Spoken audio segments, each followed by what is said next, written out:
Muy buenos días.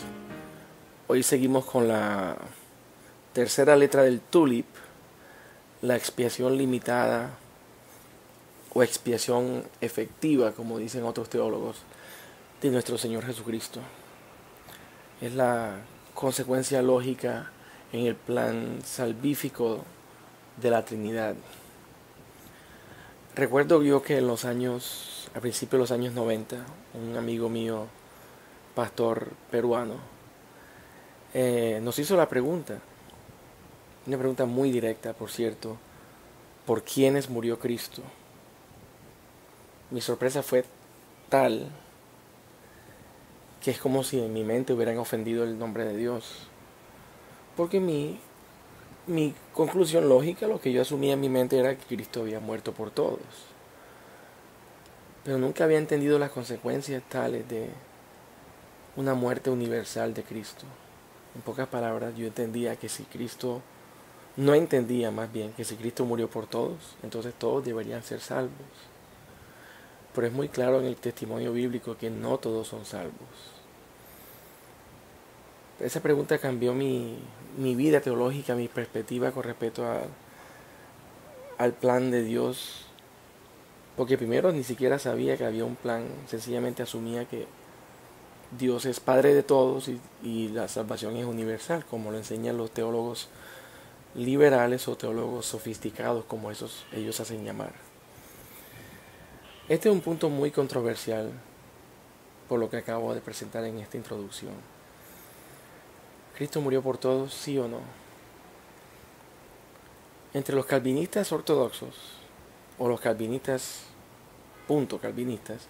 este tercer punto es el que define quién es el que está del lado reformado y quién no. Una pregunta que se escucha en las convenciones reformadas ¿es usted calvinista 4 puntos o 5 puntos? La pregunta apunta a saber si la persona que se le pregunta afirma o niega precisamente este tercer punto del TULIP. Cuando alguien dice ser calvinista 4 puntos, usualmente se refiere a que niega el tercer punto. Está bien con la depravación total porque es algo innegable, la misma experiencia lo comprueba. Con la elección incondicional, están de acuerdo con la gracia irresistible y con la perseverancia de los santos. Pero este tercer punto les afrenta de tal forma que lo niegan. Entonces la pregunta es: ¿crees que la muerte de Cristo fue por todos o por algunos? La respuesta que se dé a esta pregunta definirá no si la persona es cristiana o no. De hecho, hay muchos cristianos que niegan la expresión limitada de Jesucristo y que son fieles a Dios en sus vidas diarias. Por ejemplo, el pastor y teólogo Billy Graham es uno de ellos. La pregunta apunta más bien solo a saber si la persona entiende en su totalidad el orden y la lógica en los decretos salvíficos. Y también añado yo que una persona que entiende la expresión limitada de Jesucristo tendrá muchas más razones para alabarlo y darle gracias, sabiendo que no todos fueron escogidos y que Cristo decidió no morir por todos. Los mal llamados calvinistas 4 puntos dicen que Cristo murió por todos universalmente y que todo lo que tenemos que hacer para apropiarnos de esa expiación es dejarlo entrar a nuestros corazones,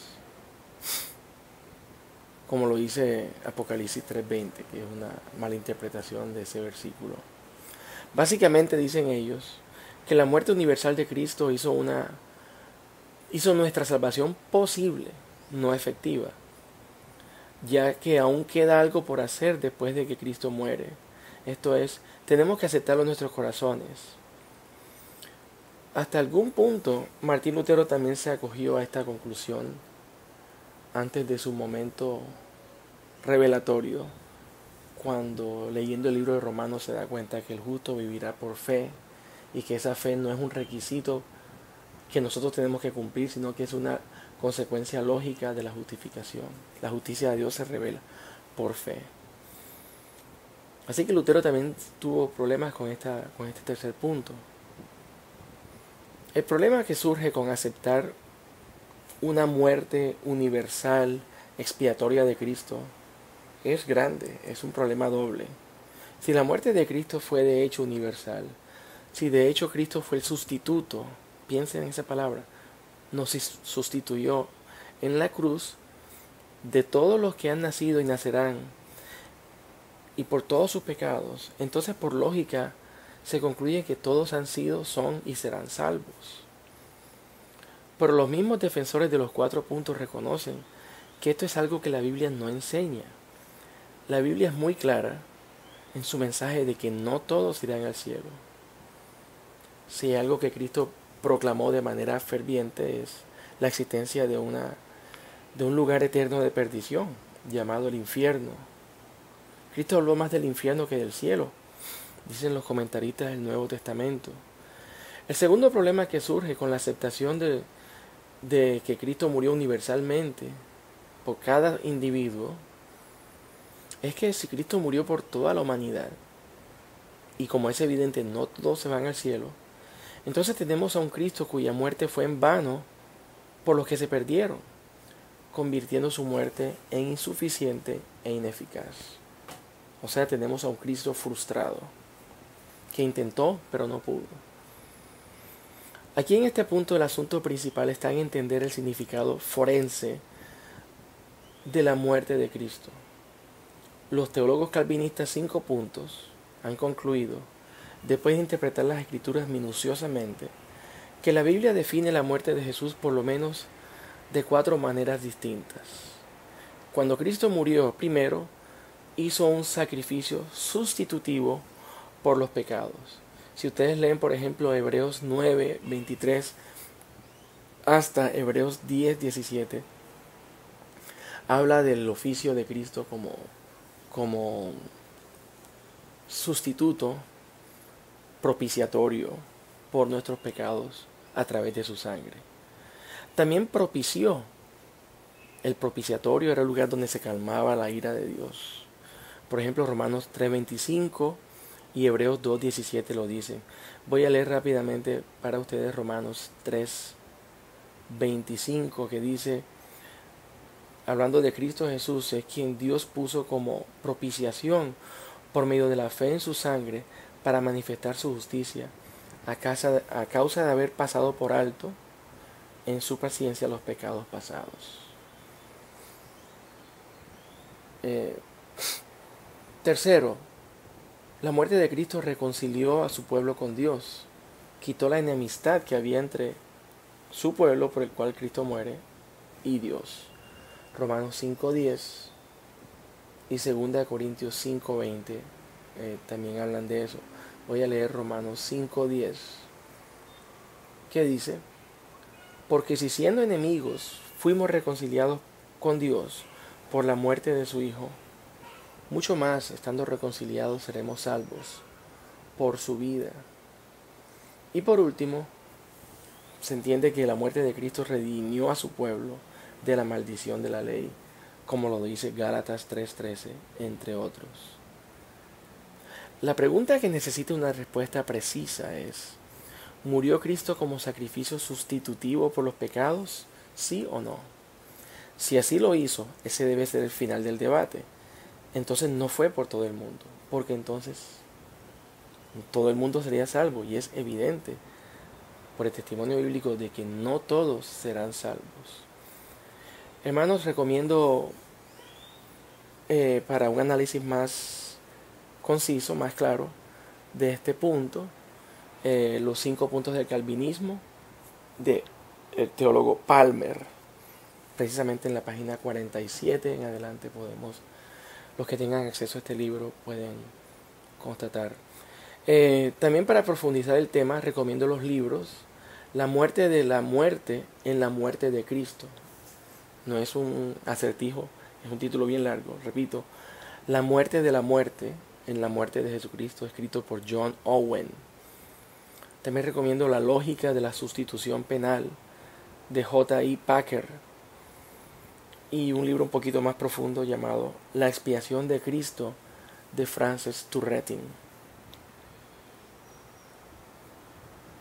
Debido a que este no es un estudio exhaustivo de los 5 puntos del calvinismo, Voy a limitarme a usar unos cuantos ejemplos bíblicos que apoyan la doctrina reformada de la expiación limitada. Hay muchos textos en la Biblia que apoyan la doctrina calvinista de la expiación limitada. Lorraine Bettner, en su libro La doctrina de la predestinación, dice, por ejemplo, Cristo se entiende como el pago del rescate por su pueblo. El Hijo del Hombre no vino a ser servido, sino a servir, y a dar su vida en rescate por muchos, no por todos. Mateo 20:28. Noten que este versículo no dice que Él dio su vida como recompensa de todos, sino de muchos. La naturaleza de la recompensa es que cuando ésta es pagada y aceptada, entonces automáticamente se libera a aquel por quien se pagó. De lo contrario, no sería un verdadero rescate. Si el sufrimiento y la muerte de Cristo hubiera sido un rescate por todos, entonces sus méritos serían comunicados a todos por igual, y la penalidad de castigo eterno no sería impuesto sobre nadie, sobre ninguna persona. Lorraine Bettner. Cristo también dejó en claro que los elegidos y los redimidos son el mismo pueblo. En su oración intercesora al Padre, en Juan 17, dice Cristo, tuyos eran y tú me los diste, y oro por ellos. Ojo, no oro por el mundo, sino por aquellos que tú me diste, porque tuyos son, y todo lo que mío es tuyo, y lo tuyo mío. Y nuevamente en Juan 10, 14 y 15, Juan capítulo 10, versículo 14 y 15, dice Cristo que Él es el buen pastor y que da su vida por sus ovejas. No por todas las ovejas, sino solamente por las suyas. También vemos cómo la Biblia dice en Hechos 20:28 que la iglesia del Señor fue comprada por su sangre. Así que hermanos, espero que estos versículos cortos nos ayuden a profundizar un poco más y despierten en ustedes y en todos nosotros un interés más grande en conocer un poco más sobre esta doctrina, que no solamente es algo que tenemos que aceptar bíblicamente, sino que también tenemos que alabar a Dios por estas cosas. Te alabo, Padre, como dice Jesucristo en su oración, porque escondiste estas cosas de los necios y se las revelaste a tu pueblo. Dios los bendiga. En la próxima entrega seguiremos expandiendo sobre este tema de la expiación limitada de nuestro Señor Jesucristo. Bendiciones.